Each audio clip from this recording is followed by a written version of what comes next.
Bom, nós estamos lançando Europa e a Fé e a Crise da Nossa Civilização.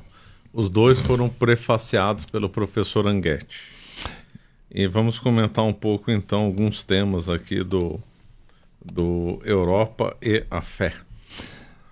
Pois é, Europa e a Fé foi o primeiro livro dos dois que ele escreveu, né? A Crise da Civilização é um livro que ele escreveu quase 20 anos depois, né?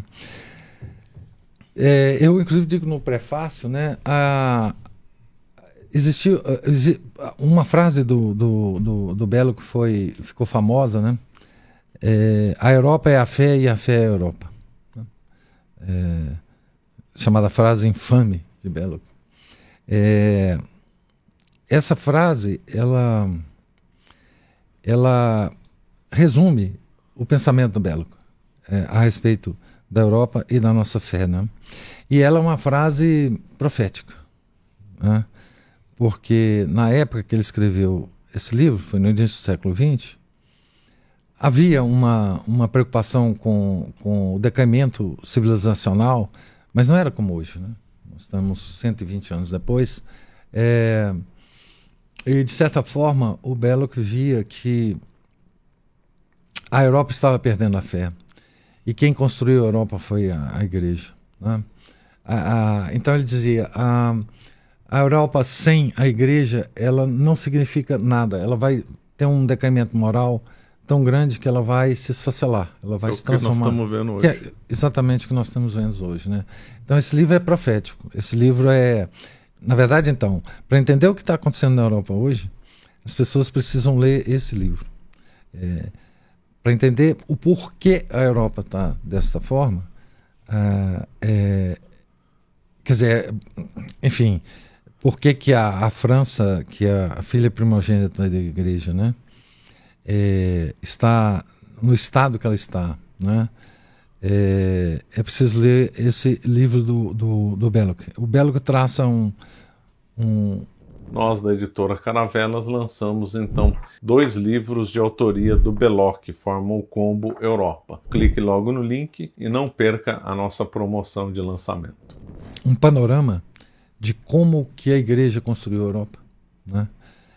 Quais são os fundamentos de uma civilização unificada na Europa, né? Uma civilização que, embora acolha toda a diversidade de pessoas, de gentes, né, na Europa, ela unifica a Europa em termos da fé, né? Então ele comenta sobre essa união e sobre o ápice dessa união, que foi a Idade Média, né? E depois começa a comentar de como é que isso vai, pouco a pouco, se erodindo, né, a partir da Renascença. Ele coloca a Reforma Protestante como fundamental para isso, como ponto, digamos assim, inicial da destruição da fé na Europa.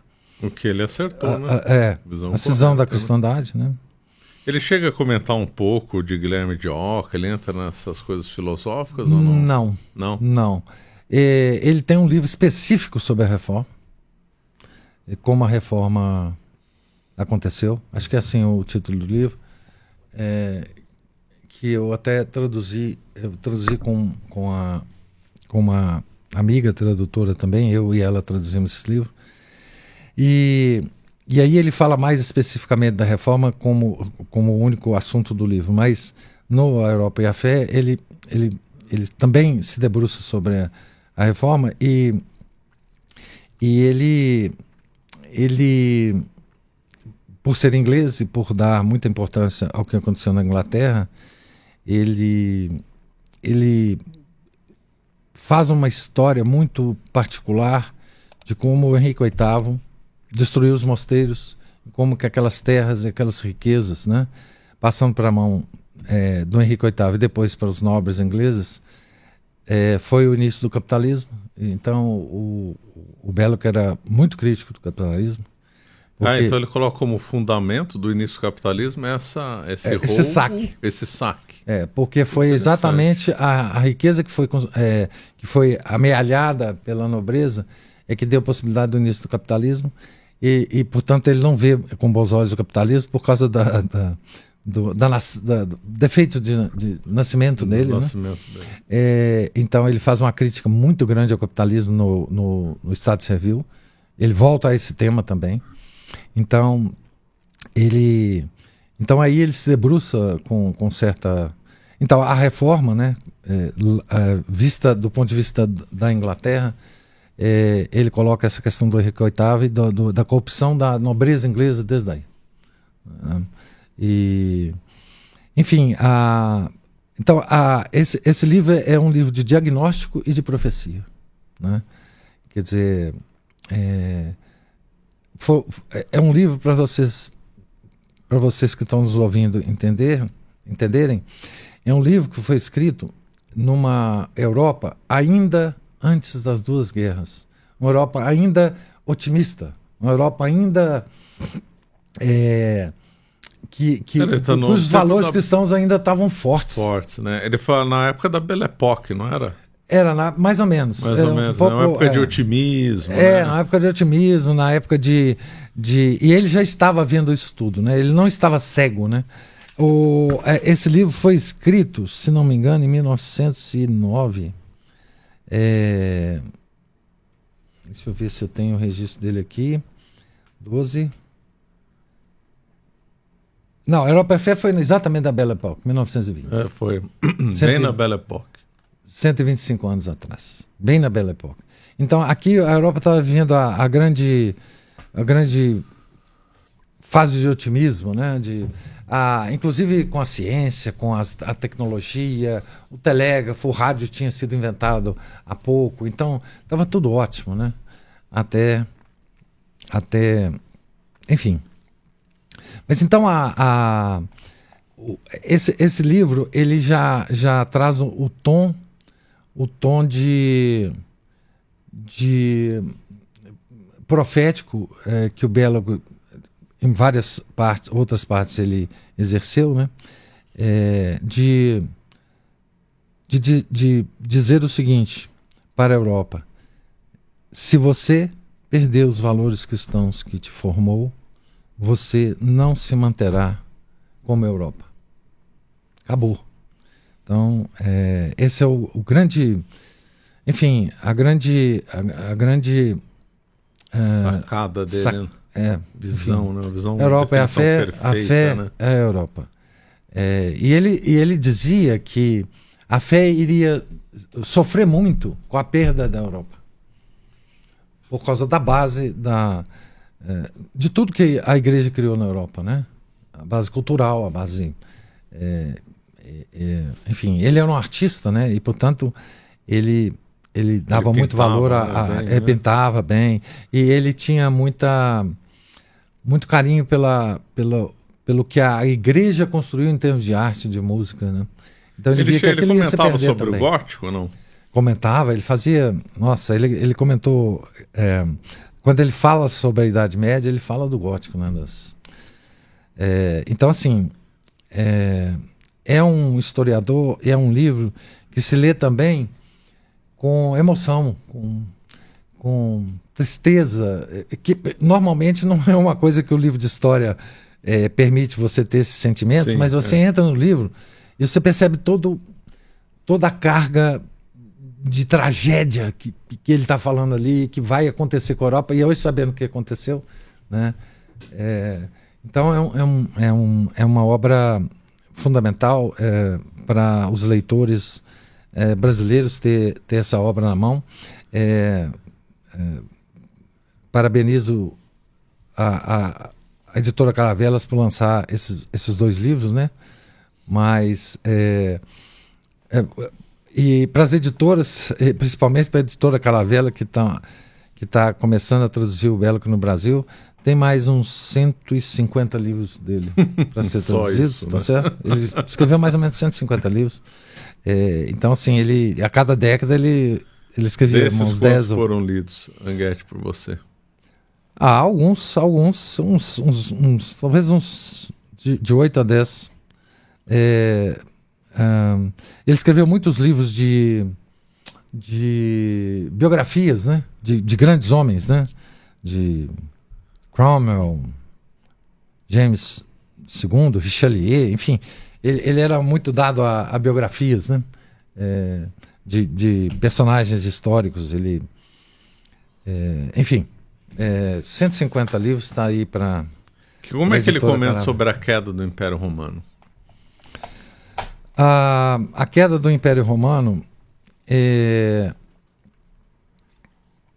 um evento que ele trata, eu acho que nos 2 livros, na verdade. Ele trata nos 2 livros, né? Ele trata a queda do Império Romano como uma época em que a Igreja, historicamente, sem desejar, né, sustentou a civilização, né? De uma forma em que, se não tivesse havido a Igreja, ali estaria o início, de fato, de uma idade das trevas. Então, a forma como ele trata a queda do Império Romano é muito parecida com a forma como Christopher Dawson trata, né? Que é uma instituição criada por nosso Senhor Jesus Cristo para salvar as almas, tem que pegar a missão de sustentar a civilização do mundo, em todos os aspectos práticos, né? Nos aspectos de educação, nos aspectos de justiça, nos aspectos de agricultura, de alimentação, de educação, de cultura, de preservação dos bens culturais que estavam vindo do Império Romano, né? Então, e aí que ele diz que houve um momento em que a Igreja não só teve que pegar a carga de toda a administração, digamos assim, civil da sociedade, pegar toda a carga cultural de preservação daqueles bens que a civilização romana e grega tinha e tocar a civilização daí para frente. Então esse momento é fundamental para a constituição do que foi, por que a Igreja construiu a Europa. Porque se não fosse a Igreja, a Europa não existia. É aí que a fé é a Europa e a Europa é a fé, né? E então esse evento, queda do Império Romano, é um evento trágico na história, mas ao mesmo tempo é um evento auspicioso. A Igreja então pega isso e põe nas costas, cria as instituições todas que a Europa tem, cria as técnicas agriculturais que a Europa precisava para se alimentar, né? Cria as escolas paroquiais que vão educar as gerações, e obviamente cria toda a rede de mosteiros, né? Que vão produzir os nossos santos, né? A rede que vai produzir os santos que vão pregar para os bárbaros e convertê-los todos, né? Então, a conversão dos bárbaros também é uma coisa que ele aponta como uma coisa fundamental, né? As bases da Europa, né? E ele diz que na época em que ele escreve o livro, a Europa estava abandonando tudo isso, abandonando as instituições que a Igreja, ou transformando-as em outra coisa que a Igreja construiu, né? Minimizando o valor que ela tem cultural, e esquecendo os ensinamentos dela. Fundamentalmente isso. E a Europa estava então deslizando para algo que ele previa que seria uma catástrofe, como está. A Europa está esfacelada, não tem mais valores que possam unir nenhum povo, né? O que se vê nas discussões culturais na Europa é uma perda da referência completa. Não tem assunto que se possa discutir com alguma racionalidade, né? O que está destruindo a Europa agora é a imigração, né? Eles não têm como reagir a isso porque eles não têm valores civilizacionais, né? Porque perderam, né? E a Igreja sempre defendeu a Europa da invasão, né? Sim, sobretudo claro. do Islã, e agora o Islã ele está invadindo a Europa, e a Europa não tem mais meios de se decidir em relação ao Islã, porque ela não tem mais a cultura cristã, né? Então ela consegue se decidir, né? E isso é trágico, é trágico. Então ele chegou a comentar sobre o Islã, não sobre a migração, porque não era um problema da época. Muito. Bastante? Mas muito. Ele, inclusive, uma das coisas mais controversas dele são as obras dele sobre o Islã. Né? Tá. Esse lado eu não conhecia. Não. Ele tem... Ele diz que o Islã é inconversível. Não adianta você tentar converter os fiéis islâmicos, né? Os muçulmanos. E ele tem um capítulo especial nas Grandes Heresias, no livro dele, sobre a heresia islâmica.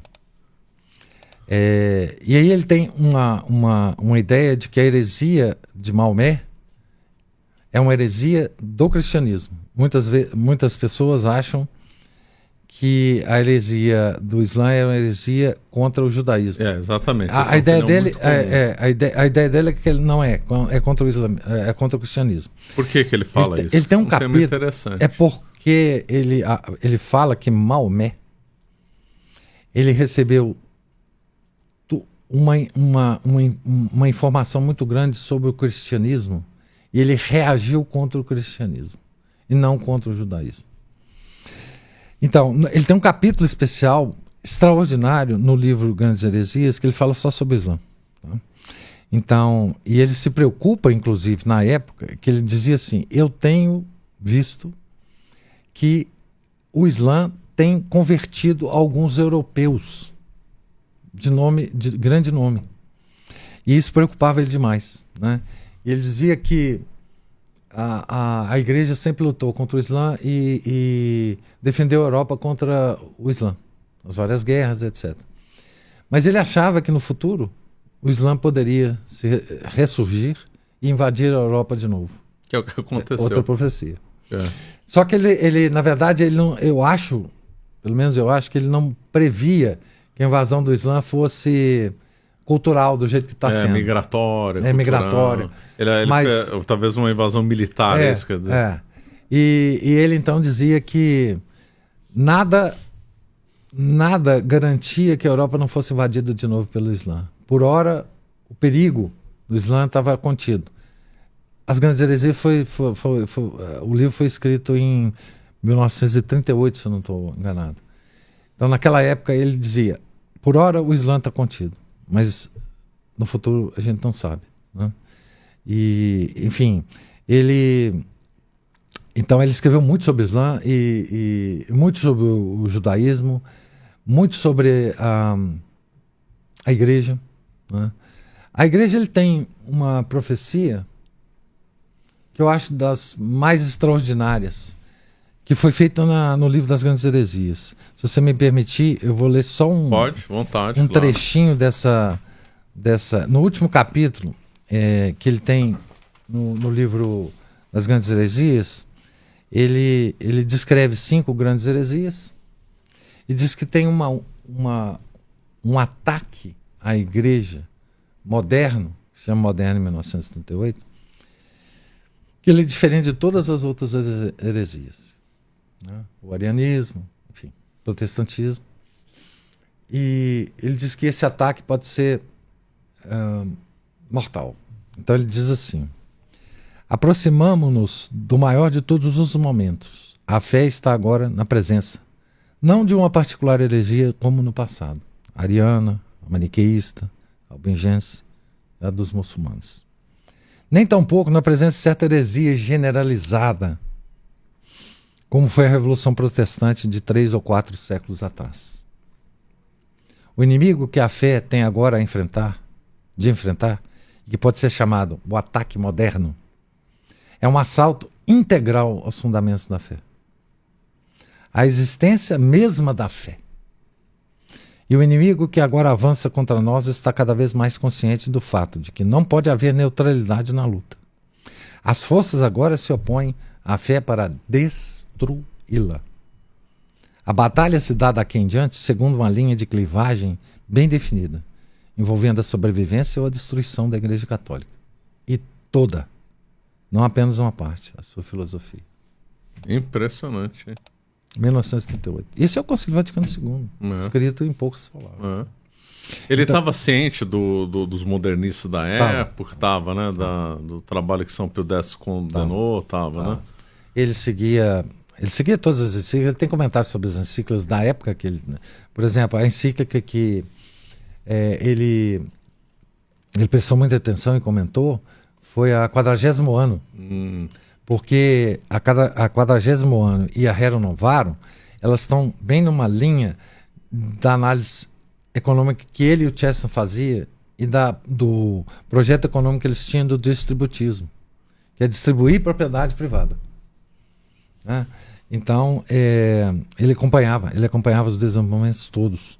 E assim, esse pequeno parágrafo... Esse é perfeito, impressionante. É impressionante, né? Você acaba de assistir um corte do Caravelas Podcast. Na tela está aparecendo o episódio completo e outro corte. Muito obrigado pela atenção.